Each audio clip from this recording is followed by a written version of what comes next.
Welcome to the Designer Practice Podcast. I'm your host, Kayla Das, and I am a Canadian social worker, business coach, and private practice owner. I love all things systems, strategies, and step-by-step processes, helping therapists and coaches design a private practice that doesn't only provide practice profitability, but also the time freedom that they had initially set out to achieve. In this podcast, we'll discuss everything from private practice startup to passive income to building automated systems so that you spend less time inside of your practice and more time outside of it doing the things that you love. Let's dive in.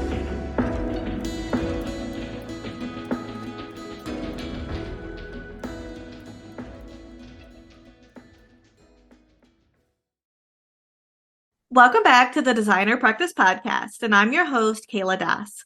Have you ever considered starting a podcast to support your private practice growth? Well, you're in for a treat.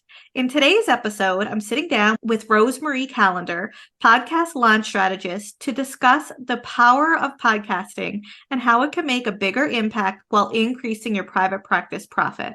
Hi, Rosemarie. Welcome to the show. I'm so glad to have you here today. Oh, hi, Kayla. I'm really excited to be here. Thank you so much for the opportunity. So before we dive in, please tell us a little bit about yourself, where you're from, and tell us a little bit about what you do and who you work with. Of course. So my name is Rosemarie. I'm a podcast launch strategist, originally from the lovely island Barbados in the Caribbean, but now living in the UK. Maybe you can pick it up from my accent.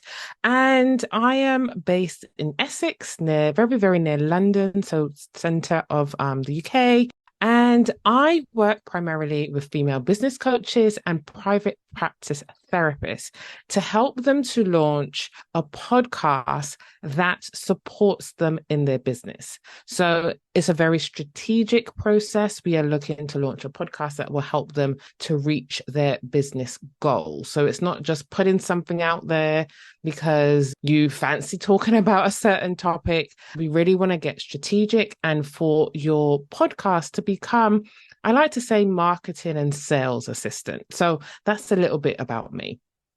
Amazing. So when it comes to podcasting, because I heard you say that you work with coaches and therapists, which is, of course, who's listening to this podcast today. So that's perfect. So why should therapists and coaches even consider adding a podcast to their private practice? Oh, where do I start? There's so many reasons, but for me and the clients that I've worked with, the main reasons are around. So my clients tend to be very successful in their marketing efforts.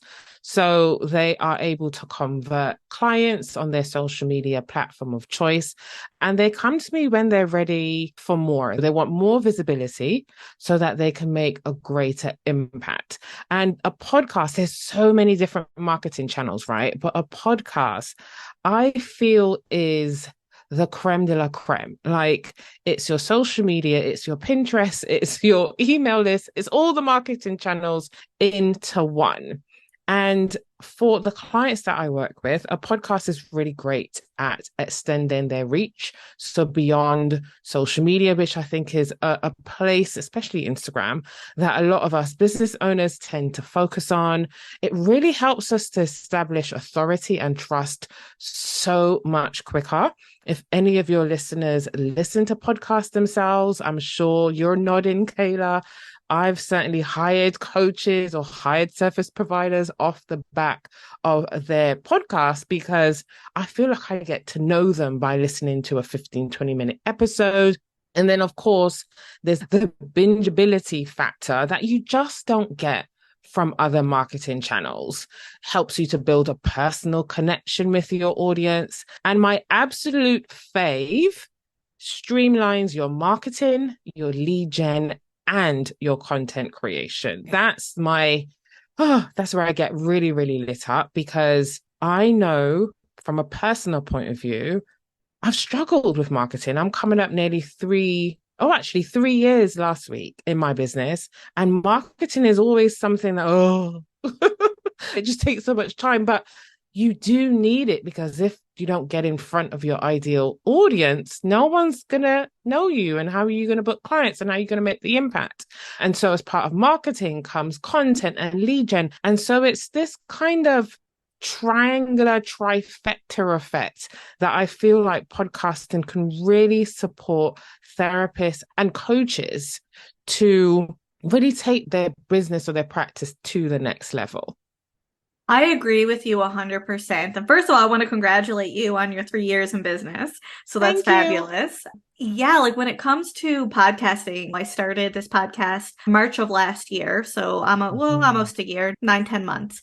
And with that, I have seen a significant increase in just people reaching out to me for my support, even people sending me emails saying, I love your podcast, and all of these types of things. And of course, I don't always know if all of my listeners turn into paying clients. I want people to listen and enjoy and feel connected and get the resources that they want. But with that, I have been seeing an increase. So I Mm. have been seeing an increase in my clientele. And when it comes to therapists and coaches as well, you'll see that as well. And one thing that I noticed that some therapists and coaches don't realize is that podcasting is free. There are a lot of free Yes. resources out there to host. Now, I use Kajabi and I do pay for Kajabi. That's where I host my podcasts. But there are systems and hosts that you can use that are free. And not a lot of people know that when you're on Apple Podcasts, Google Podcasts, Spotify, all of the different platforms, they don't charge you to be on it. So sometimes people think, oh, she's on Apple Podcasts, she must be paying a subscription or something like that to be on there. No, it's absolutely free. So I think Yeah. that that's a barrier I really wanted to bring forward so that people know that it really is quite cost effective way to start creating Yes. content and getting clients into the practice. Yeah. And creating content that doesn't die. Like, I do believe social media plays a part, but my personal journey, because I've listened to all the social media gurus, is that social media, you have to market your business, you have to market your private practice on social media. But for some of us, that just doesn't feel good. It's draining, it's exhausting. And further to the point, your content expires 24 hours. Maybe you'll get a reel that takes off 4 weeks later. But guess what? My own podcast is just over 2 years old, and people are listening to those episodes I put out 2 years ago. There is no way that someone is going to be scrolling through my Instagram feed trying to find a post from 2021. So I love that you've said that, because that for me is all about how can we work smarter, not harder? How can we create a business that supports the lifestyle we want to live, as opposed to the other way around? What marketing channels really support our strengths? If you love social media, go at it.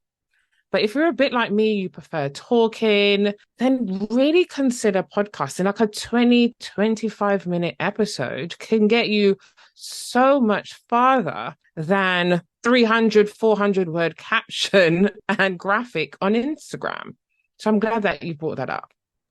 Something else I want to highlight before we move on as well is that when we think of podcasting, we're actually reaching people in different modes and different avenues that might not necessarily Yes. get on either social media or even blogging. I love blogging, and I actually started Mm-hmm. blogging before I started podcasting, and I will always value blogging, and it also very similar to podcasting helped me grow my business. But in saying that, the people who read my blogs are not always the same people who are going to listen to my podcast. Exactly. And it's Yeah. because there's so much out there that people can see. But often people are like in a busy world, right? They're looking for something that they can listen to while they're going for a walk, while they're driving in their car, while they're just doing chores around the house. It's a lot easier to take in audio content because we can do other things while we're doing it. And that creates that connection with people. People hear your voice, they see what you have to say, they almost position you as an expert, even though you might not necessarily feel like an expert, because I don't Yeah. always feel like an expert.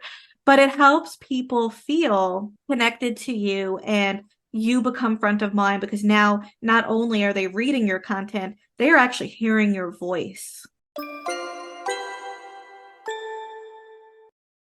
Hey, are you thinking about selling a digital course, a paid membership, or maybe even start your own podcast?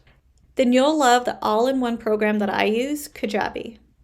Before joining Kajabi, I spent hundreds of dollars on different programs to automize my passive income. I had dozens of websites bookmarked in my internet browser just to stay organized, and I still felt I was wasting so much time with manual work. But now with Kajabi, I save time and money so that I can continue to share my content easily. Actually, Kajabi made it so easy for me to start my podcast that it only took me 45 minutes to start, list, and launch the Designer Practice Podcast. If you're ready to receive your free 30-day trial of Kajabi, check out kayladas.com/Kajabi. That's kayladas.com/KAJABI. Now back to the show. Yes, it's such a powerful tool. And if I could tell every woman on earth about this tool, there's so many benefits, some of which we've both talked about. But what I'm really passionate about is using this platform for us as women to share our voice. This might be a whole separate episode, so I won't go too deep into society and women and how we're treated, but that's why I do what I do. Podcasting allows us to leverage our voice to make a greater impact, to really leverage our influence and grow our income. I know we'll come on probably later on about some of the myths or misconceptions, but there is this big thing in the online space around, oh, can I really make money podcasting? And you absolutely can from your own services, if that's what you choose to do. So yeah, oh, just love it. Just love it. And you actually brought me into the next question. So, outside of the marketing potential that podcasting has for private practices, how else can therapists and coaches see an increase in their income through podcasting initiatives? Yes. So there's lots of different ways you can monetize a podcast. But I personally believe that if you have a business and you're offering your own services as coaches, you'll offer one-to-one or group programs or masterminds. And then, of course, private practice therapists, it could be a course or it could be your one-to-one as well. So why not start there? I think a lot of people believe that they need to get a sponsor. And sponsors are great. I've got a client who's on her third sponsor and we're 18 months in, but she started by monetizing her course and she's a business coach and a mental health therapist. So that's where I start. Let's start by increasing your income directly by selling. I'm using the fingers because I know selling could be a bit uncomfortable for some, but you can position your podcast to convert your listeners directly into your program. So that's the approach that I come from. But as I mentioned, there's sponsorships. You talked briefly about Apple Podcast subscriptions. And yes, when you launch your podcast, is free to be listened to. There's no charge to your listeners. But if you wanted to make some money from it, yes, Apple Podcasts has a subscriptions model. You can do buy me a coffee. Like there's so many different ways to monetize. But as someone who owns a business and a private practice, it's easier because you're the expert.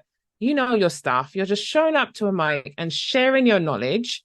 And again, with the fingers and the selling, but you are given this value, you're showcasing how you can support your listeners, and you're making an invitation for them to get that additional support by working with you in your programs.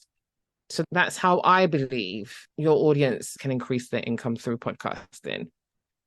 I love that. And something that came up to mind is that often therapists and coaches also have an email list and they might have a freebie or some sort of free resource that they want to share with the world so that they can get people on their email list, which eventually will become clients or hopefully will become clients for them. And even we think of these advertisements, you can create an advertisement for yourself and share your free lead magnet in addition to, say, your program or your services or whatever it is. But these are other ways that you can tap into getting people into your world. Absolutely. Absolutely. You can grow your email list from your podcast by, as you mentioned, creating an internal ad. You can use internal ads for anything, your freebie, your free challenge. I have a client at the moment who we are in the waitlist period for her mastermind. So that's the beauty of podcasting. But if I may, because this is something that I'm really like hung up on, the beauty and the power of podcasting is we talked about this sort of trifecta effect. And I'm of the opinion, I'm of the belief, I've experienced it myself, my clients have as well. Your podcast can attract, nurture, and convert. So none of my clients have really used their podcast to send people to an email list. It's all happening on the podcast. And that's not to say that we don't include links in show notes, because why not? But your podcast really has that power. And not many podcast pros may agree with me, but I feel as though when you send someone to your email list from your podcast, you're almost breaking that chain. And I've had a couple clients say this to me before where they've found my podcast. So that's the attract. They have binged multiple episodes in one sitting, as you mentioned before, when they're going to the gym or sorting the kids out, the dinner, the dishwashing, whatever it might be. And they've binged some episodes and they're ready to sign up with me for whatever program.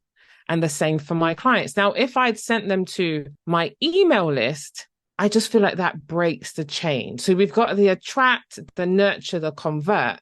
So if at some point between attract and convert, they went to my email list, would that be the same impact? That's not to say that you can't, because selling in your email list is very powerful as well. But just kind of think, oh, my podcast can do everything for me. And don't get me wrong, there are people who have listened, they've followed me on Instagram, and when they're ready, they'll reach out. So Instagram and your email list could be the same. But there are also people who, let's take a client back in December who messaged me on Instagram. Oh my goodness, just found your podcast. I'm going to binge it. You've really given me the kick up the bum that I needed to get started. And 2 weeks later, she was ready to launch in my VIP day. And she kept messaging me on Instagram. And I have an email list, but I'm not like consistent. So, slapping my own hand here. But what would have happened if I'd sent her to my email list, especially when I don't email on a regular, consistent basis? So that's just something to think about. It's not a no, but just kind of position your podcast. We talked about your marketing and sales assistant. So if it's doing the attraction, the nurturing, and the conversion, do you need to send people somewhere else? Maybe not. You might be breaking that chain. So just some food for thought. I love that, thinking of it that way, because I really haven't thought about it that way either. And even if you think of just email lists in general, and again, there's different people that enjoy consuming content in different ways. But I can see what you mean. Like, even going back to what I said earlier, it's that people are getting to hear your voice, like your actual voice through podcasting. Whereas when you're sending out emails, it might not be 100% sounding like you. And even then, your name pops up in someone's email all the time. They might not necessarily read it all the time. It may not do any harm, because I actually really believe in email lists, but yeah, I can see how it can break the chain as well. So I think that that's a really good perspective to share with listeners. And I also think it also has to do with, how are you marketing? And a part of the Designer Practice podcast is to show that there are so many ways that you can grow and start a private practice, right? And that's why I did it. You can design the practice that fits your life. So it goes back into, you don't have to go out and start an email list. You don't necessarily have to do all of these things. But if you already do it, it might be something to incorporate, but it also might not be. And I've heard you say that you're not big into emailing. So as a result, it would make complete sense that that is not a part of your marketing strategy per se. Writing is not my friend. That's why I podcast, right? Back in school, all my report cards said Rosemarie talks too much. So again, leaning into your strengths. If you're a bit like me and you're a bit of a chatterbox, then podcasting is definitely the way to go. Whereas like writing an email or even a social media, writing anything in my business takes a ridiculous amount of time. The overthinker in me goes, ah. So podcasting works best. But you're right. It's not one way or the other. But I just wanted to give that perspective. And the same way, like if you have a couple freebies and you market them in different places, they will then sign up for your email list. So by then emailing them about your podcast episodes, you then get them onto your podcast to become a listener. So it swings and roundabouts. 100%. And that's how I use my email list too. Like every Tuesday, an email goes out about the podcast. So it actually brings to the podcast versus always the other way around. But I really do think that that perspective is a really good food for thought because I can see how it could potentially break the chain as well. So I love that you brought that up. So from your experience, are there any common mistakes or pitfalls that therapists and coaches fall into when launching or maintaining their podcasts? Yes. So there's about 3 or 4 that come to mind immediately. We touched on one before around a lot of people think that they can't make money through podcasting or you do it through sponsors, which requires a ridiculous number of downloads. And then there's like, oh my goodness, how can I get that many download numbers? And so then they don't launch. So I think we've kind of covered that. Like as a coach, as a private practice therapist, you have your own services, your own digital products, courses, memberships, whatever you have. So let's start there. So then the second kind of mistake or pitfall is people believe, well, there are some podcast experts out there who I hate the phrase podcasting is a long game. I don't even like the word hate, but that phrase drives me up the wall. You know why? Because I believed it. June 2021, I started my podcast. I didn't have a strategy. I just wanted a way to create content. I wanted every woman on the planet to launch a podcast, and my own podcast was going to help them. I didn't align it with my business, my offers. It was just all over the place. And that is because I believed the bigger podcast experts who said it's going to be a long game. You have to wait 12 to 18 months to see any return on your investment, whether that's time, money, effort. And so I didn't think about it strategically until my clients started getting results within 90 days. And then I thought, when the first one did, I thought, oh, it's just a fluke. And then the second one did. I was like, oh, there must be something here. And then it was 2022. Yes, Christmas. I caught COVID and there was only so much Netflix that I could watch. And so I found this podcast about podcasting, and she was able to shift my perspective about podcasting and how with the right messaging, the right positioning, the right strategy, you really could see results sooner. And so as sick as I was, I started devising this strategy in my mind. And then when I was better, I put it down on Google Doc, and my next launch client, I kind of practiced it, and she got results in the first 30 days. And clients thereafter have proven that to be the case as well. So please, if you are hearing this, podcasting is a long game, I want you to reframe that into podcasting is a long-term strategy for your coaching business / practice.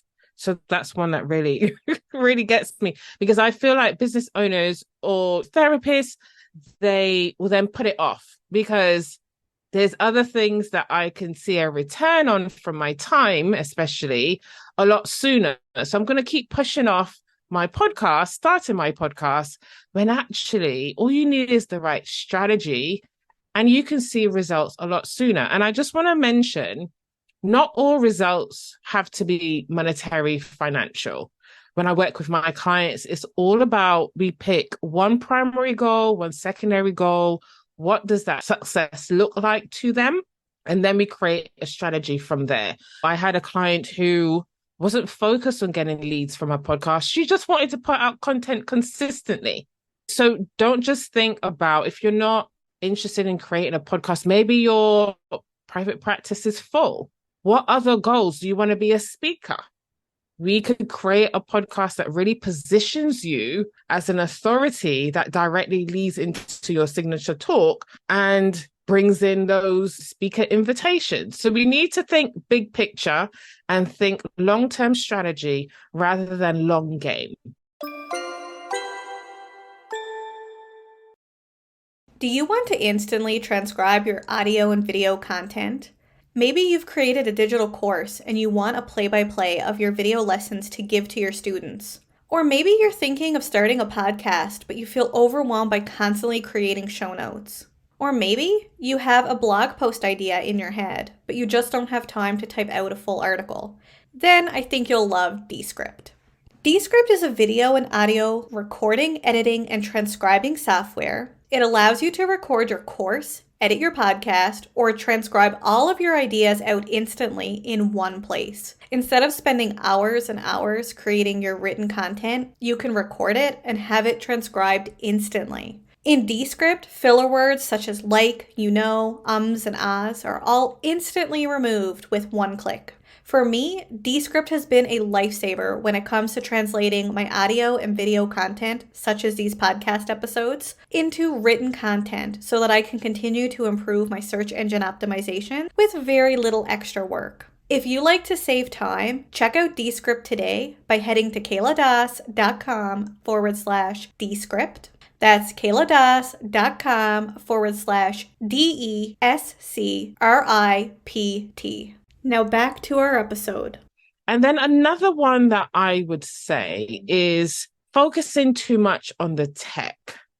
In the nearly 3 years I've been doing this, it's always, oh, you're going to help me with the tech. Oh, but what mic do I get? Oh, but how do I get my show out?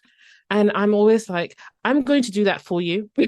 I need you to not worry about the tech because I really need you to get clear on, there's 4 or 5 things I need to get clear on. First, there's no point going and get a microphone and you're not clear on who you're speaking to, what they need to hear, what their problems are, what promise your podcast will provide.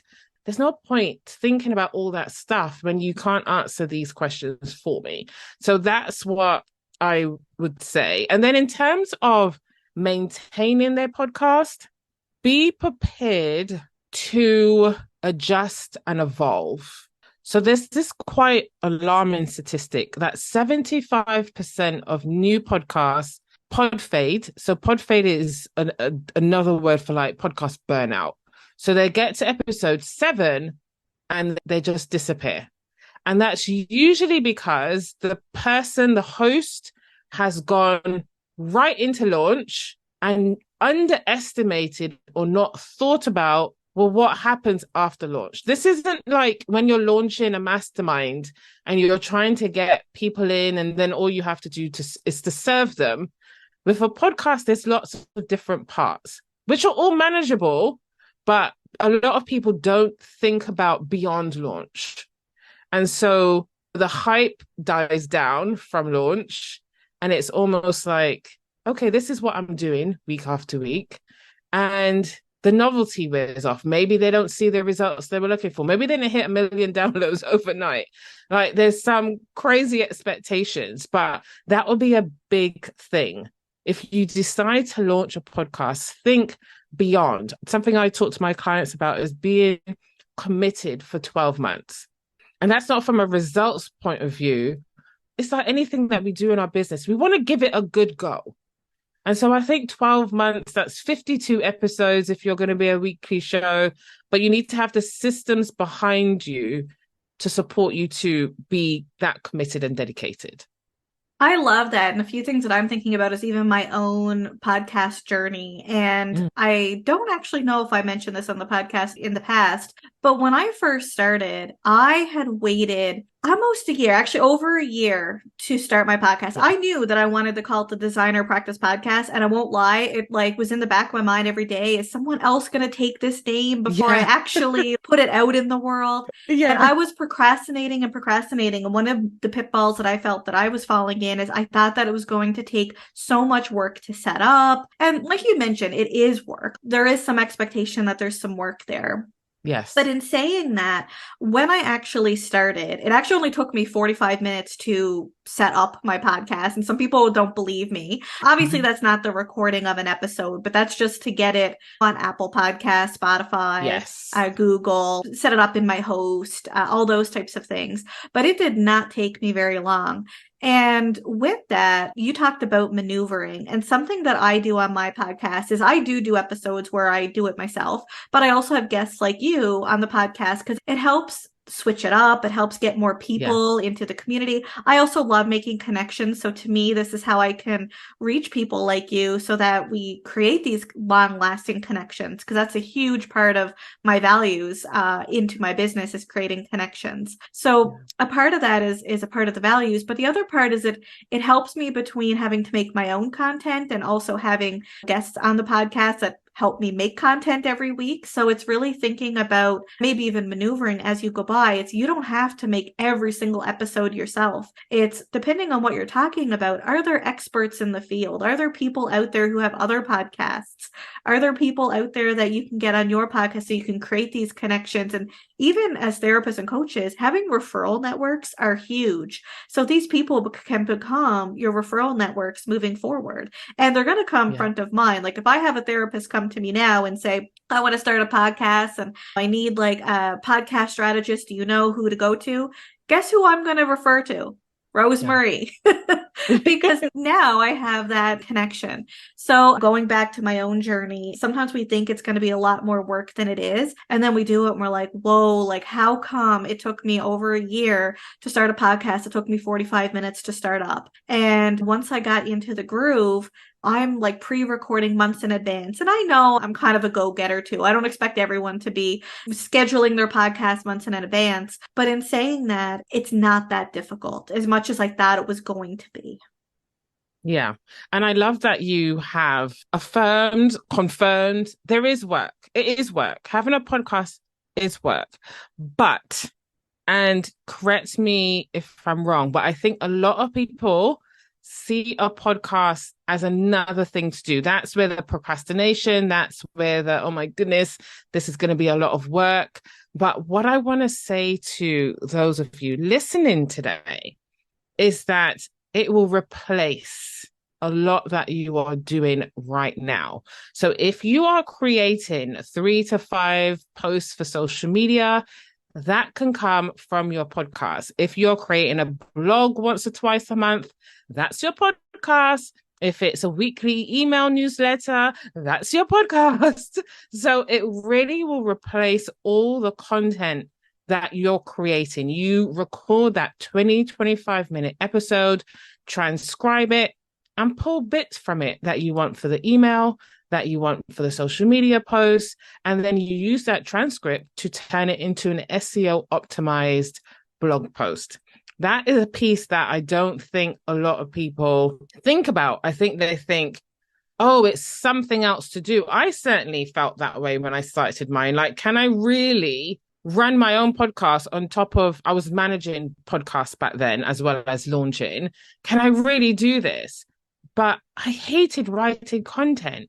And so showing up to the mic and talking for me was a lot easier. So I love that you've made that point. So it is work, but think about how it replaces the content creation / marketing you're doing now.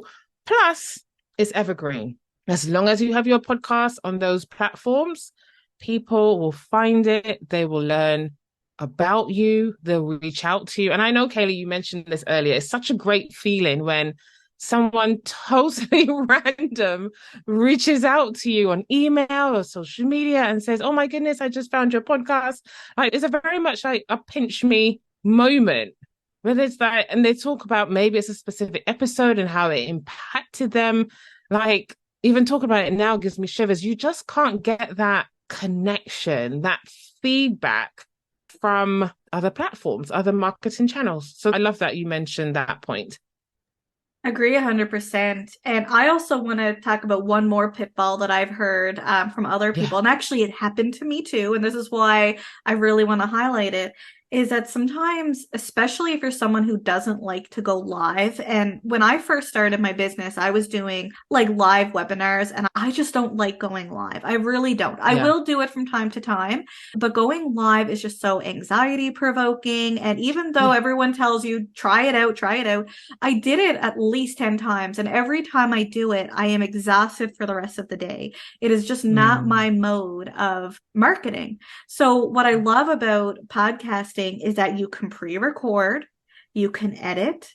It helps you avoid those jitters, right? Like now I hmm know that I have full control, even over this podcast episode, right? If I make a mistake, I have the choice and the ability to either leave in that mistake or cut it out with my software. So it helps, at least me, realize that I don't have to necessarily go live. Now, if tech is something that's an issue for you and you actually do love going live, you don't have to do any editing at all. You don't necessarily go live with podcasts, but you don't necessarily have to do as much editing if that is what's comfortable for you.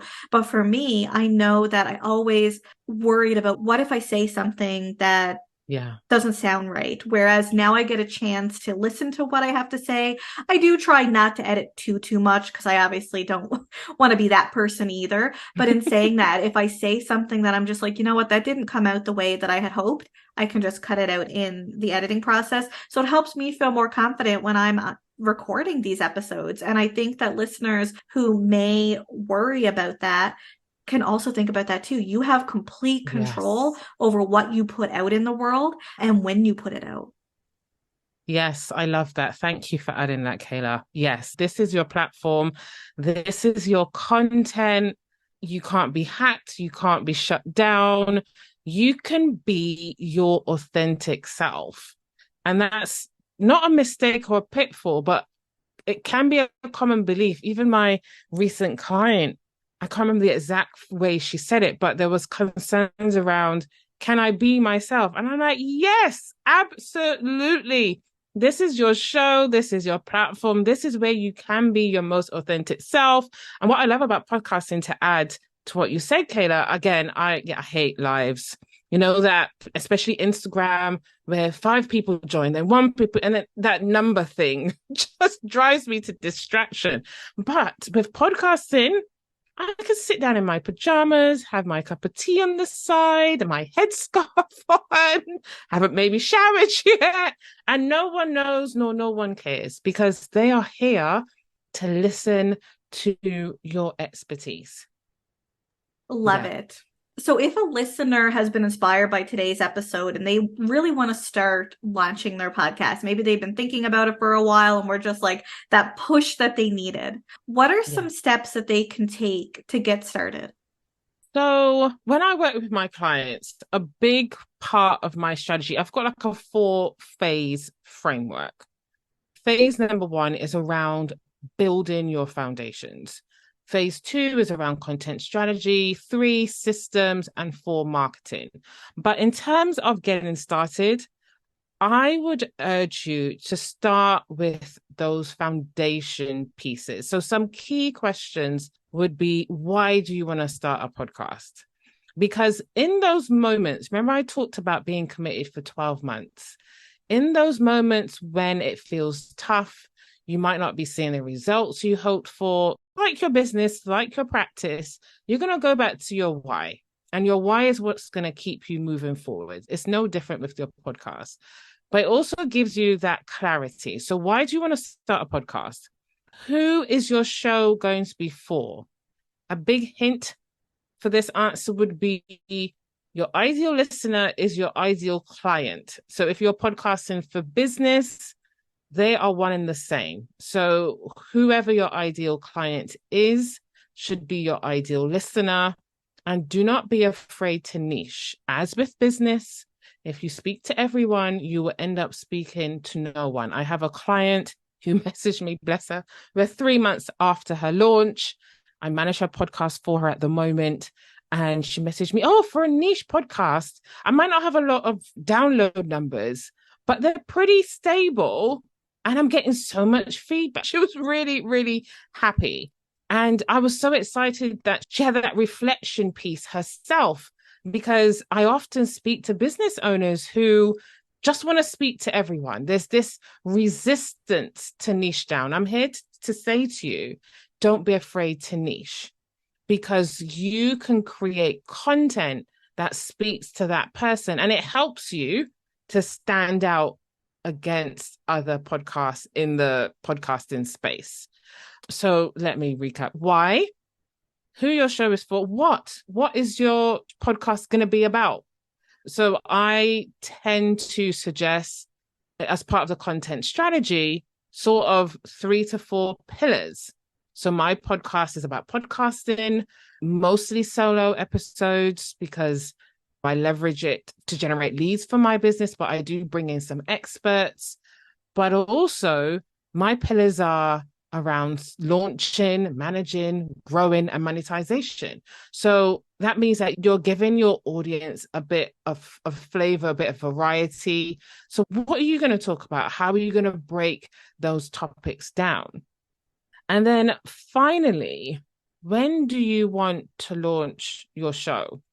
And some might think, well, why is that important? It's important because I've worked with many people who, I'm going to start a podcast. They have all the best intentions. I think this pertains to a lot of people. I know for me, if I don't set a deadline, it's never going to happen. Maybe it's the executive assistant in me. But I know if I don't set a deadline, I need something to work towards. But it's a little bit different with your podcast. You set that launch date. And I'm not saying it has to be, life might happen. You might need to shift it a week or two, but you set that launch date and work backwards. So you kind of know, especially if you're launching yourself, you want to give yourself enough time to research, to create a project plan so that you know what you're doing when. So otherwise, I had a client who I did a strategy session in August last year. We're now 13 months on and I have not seen this podcast. So it is rather important. If you're like ready to go, ready to sit down, well, when do I want to launch this podcast? And a huge tip, look at your overall life and business. Are there any periods where you're super busy?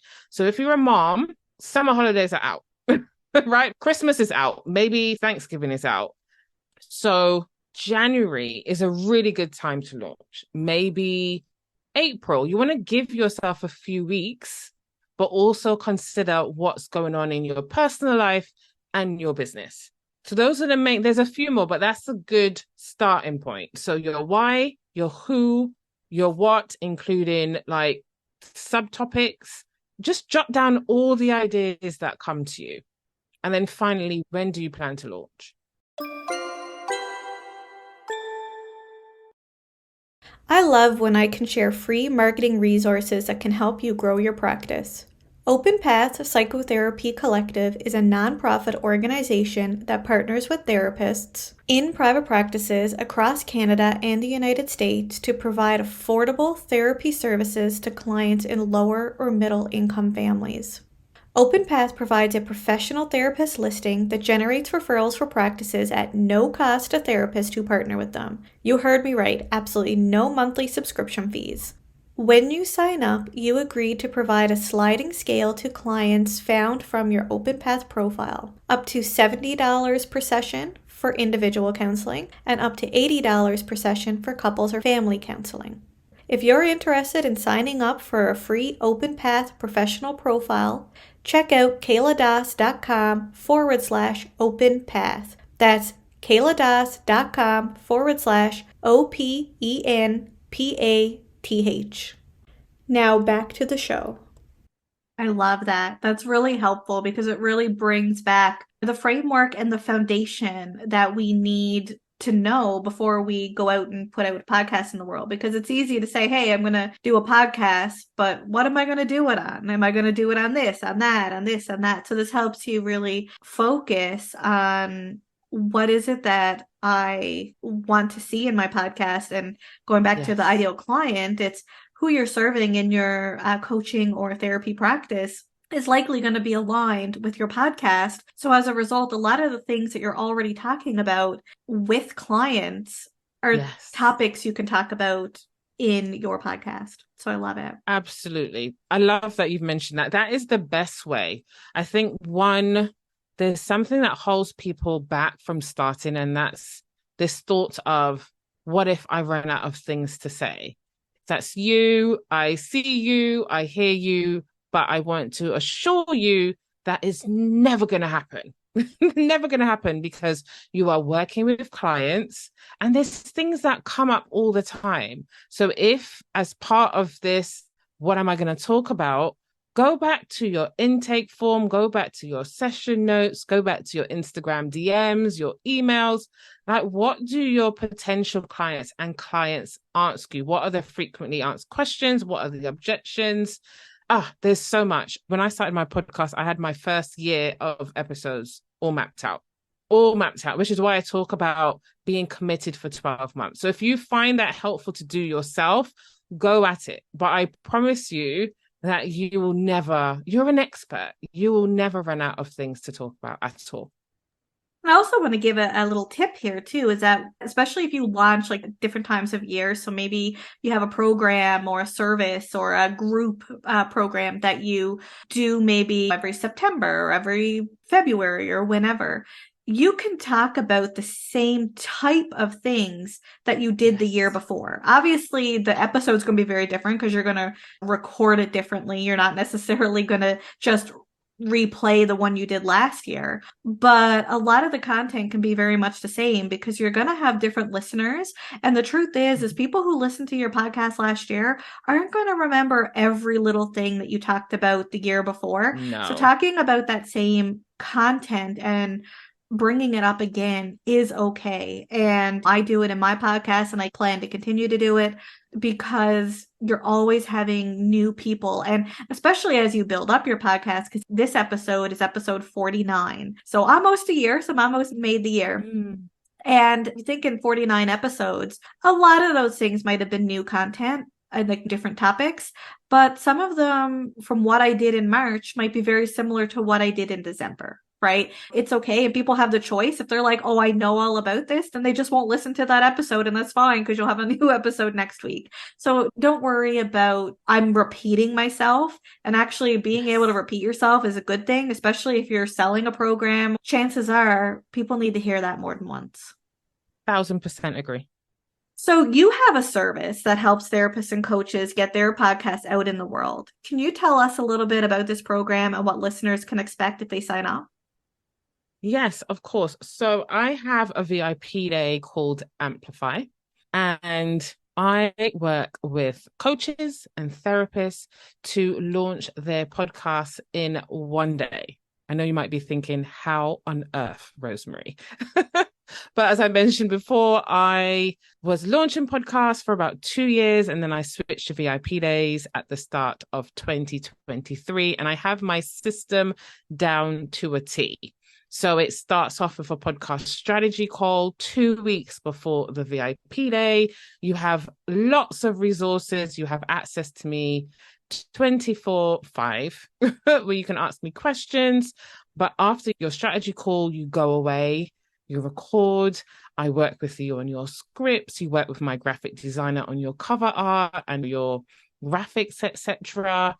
It's a very tidy, comprehensive program. And then on your VIP day, yay, my team and I will work on your show notes, edit your intro, your outro, your trailer, your first 3 episodes. I recommend launching with 3 episodes for that bingeability factor that we talked about earlier. And your trailer could be live as soon as the day after your VIP day. So this program really is for the woman, the coach, the therapist who has, I joke about this a lot, but who really has that midnight moment. All of my clients have it. Similar to yourself, Kayla, they have wanted to launch a podcast for over a year. It's usually 2-3 years is usually the average. And then they just have this midnight moment. Like, now is the time. And they reach out to me. And my belief is, why should you wait? Why should you wait 6 weeks, 2 months? Some people even offer 3-month launch packages. Why should you wait that long to share your voice, share your message, and start leveraging podcasting to support the growth of your business. Now, I really need to make it clear that no stone is left unturned. We'll do the strategy together. There's so much information for you to really craft a podcast that helps you to generate leads, whatever your goals, and you can start to see results within the first 30 days. So that's a little bit about Amplify. I love it. It sounds like a podcast in a package. Yes. Oh, I might Love steal it. that phrase. Please do. So to sign up for Rosemarie's podcast launch VIP day, check out kayladas.com/Rosemarie Callender VIP. That's kayladas.com/ROSEMARIECALLENDER VIP. Or you can simply scroll down to the show notes and click on the link. Rosemarie, thank you so much for joining us today and providing these insights, tips, tricks, and steps to help therapists and coaches to be able to get started in setting up their podcast. Thank you so much. It's been a pleasure. And I hope all your listeners have taken away at least one golden nugget to help them get started on their podcasting journey. Thank you, everyone, for tuning into today's episode, and I hope you join me again soon on the Designer Practice Podcast. Until next time, bye for now.